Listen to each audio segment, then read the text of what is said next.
Gonna try to do a little work on the Impala today. This thing had been converted to disc brakes when I bought it.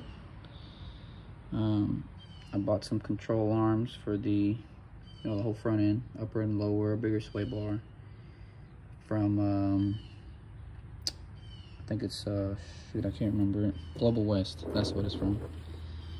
Anyway, I've been needing to do it for a while and I've just haven't done anything, but this is what it looks like and we'll see how it comes out. I'm sure it's gonna be badass. Way better than this. Anyway, that's what we got. Been sitting for a while. Really need to clean her up. Definitely think I'm gonna go fuel injected or something with the Eldebrock Pro 4 or whatever they call it.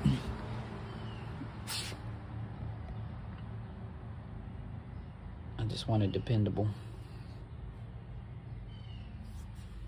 We'll see what it looks like after we're done.